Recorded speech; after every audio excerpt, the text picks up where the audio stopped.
The Cain tax plan is getting a lot of scrutiny now, and of course, the conventional wisdom is it doesn't add up. Well, tell that to Art Laffer, the godfather of supply-side economics, has now given at least a tacit endorsement of 999, saying it would unleash entrepreneurial capital, incentive. It would broaden the base and lower the rates, which is the mantra of the supply-side movement. Now, if you've got Art Laffer, the guy whose famous drawing on a cocktail napkin in the late 1970s brought in the Reaganomics supply-side revolution, if you've got his endorsement, it's going to be hard. I think the critics are going to be hard-pressed to say, oh, no, 999's got no traction. The criticism of 999, speaking of talking taxes, is that, oh, my goodness, we can't have a national sales tax. But think about this. You're going to drop the rate of the corporate tax from 35 to 9%. You're going to drop the rate of the income tax top rate, which is going to be in the 40th percentile, to 9%. That's more than going to make up for a 9% sales tax. And when you add in the expensing on business, what Cain is really flirting with is a consumption tax.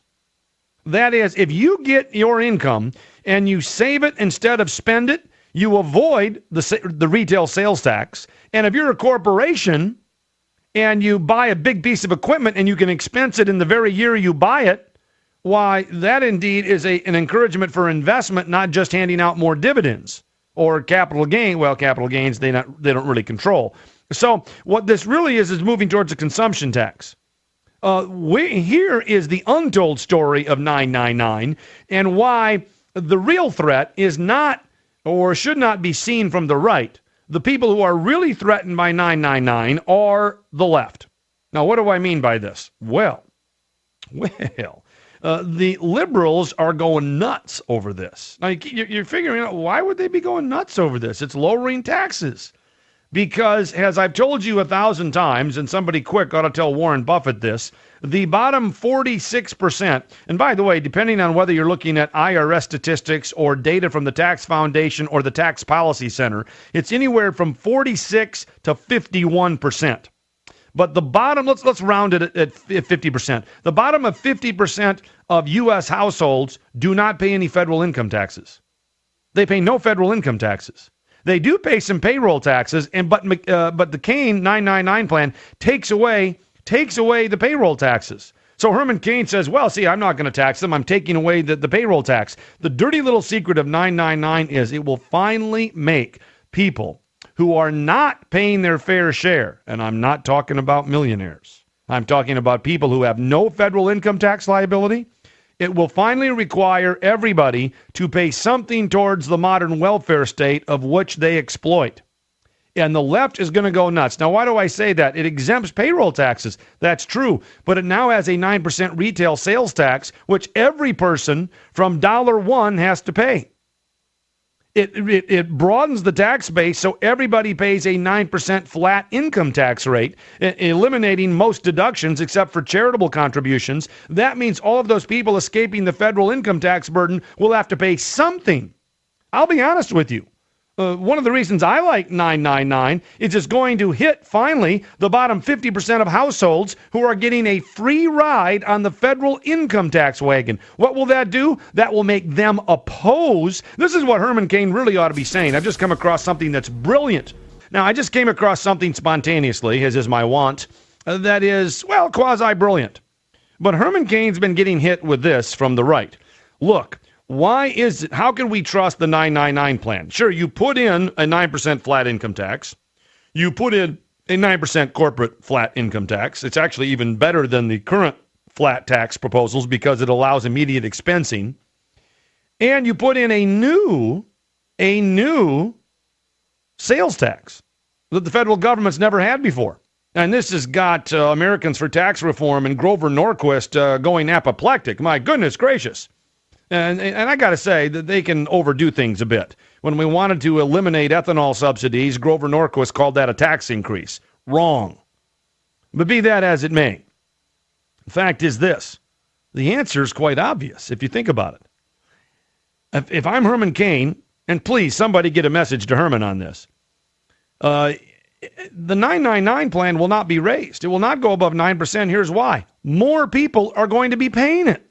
We have so broadened the base with this. We have taken now, it's hard to say this because liberals are saying you're going to tax the poor.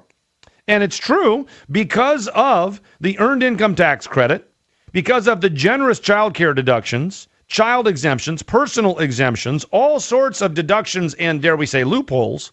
The bottom 48, 49, 50, it's hard to say what the figure is. It's anywhere from 46 to 51. The bottom 50% of households have no federal income tax liability, and indeed a number of them get a check from the government. Same is true for state tax, by the way. You've got working family tax credits, the earned income tax credit. So what happens is you may have a tax liability of $500, but your EITC is $8,000. You get a check for the difference from the government. You get, that's just the IRS. Those are the statistics, and Tax Policy Center, Tax Foundation, the very IRS data. You can go to their website and see the tax burden. Nobody talks about that in the mainstream media. They talk about the rich not paying enough, not the bottom 50% who have no federal income tax liability. Now, it's true they're paying a payroll tax, but it's pretty small compared to everybody else's because presumably they're in the bottom quintile. The bottom line is this, however. With 999, everybody pays. What you do is you eliminate things like the EITC. You eliminate the overly generous child exemptions that were put in place during the Bush years. You eliminate all the loopholes, and then you lower the rate.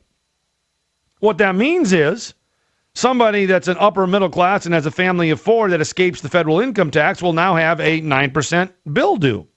And they'll also have a 9% bill due when they go to buy something at the grocery store. Now, you might say, this is not good. No, this is good. As Alexander Hamilton pointed out in the Federalist Papers, the beauty of a quote-unquote consumption tax is its own limitation. That is, if you try to raise it and it applies to everybody, you now have a revolt.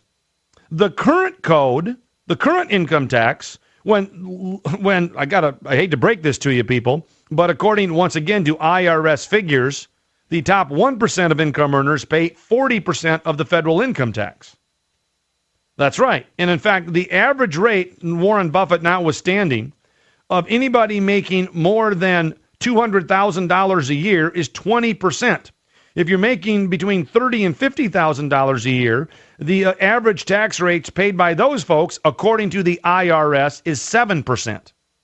So Buffett is lying. He has conned the system. I'll explain that. When he says that all the rich are getting off scot-free, it's an absolute lie. The IRS figures themselves, the average tax rate for millionaires is 23.3%. This is the average tax rate now, not the marginal tax rate. So what this means in the current system is if you are in the bottom 46 or 51% of households and you've got no federal income tax liability, what you do is you say, we ought to raise taxes. Why do you say that? Because you know you're not going to get hit. You have no federal income tax liability.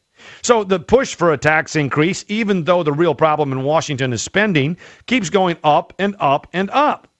Whereas now, think of the new regime, the Cain regime, the Cain mutiny, where all of a sudden those people will have to pay 9% of their income. Now, what are they going to say when somebody comes along and says, I want to raise that to 15? They're going to say, hell no, you are not. What are they going to say when somebody wants to raise the retail sales tax? No, you are not. The beauty, and I hope somebody does get this across to Herman Cain. I really do. The beauty of the 999 plan, the real question that conservatives have is, yeah, 999 is great, but what happens if it's 20-20-20? Then we'll end up with a larger tax burden. What Cain ought to simply say is the beauty of this is that everybody's going to be paying something under my plan. Everybody, no one's going to get a free ride under my plan. People are going to pay for the government they use under my plan. Therefore, if they want government, everybody's going to have to pay more. And in that resides its own protection. The fact that everybody has to pay. That will be an automatic and inherent firewall against raising the rates. It's a fascinating debate over this 999 plan.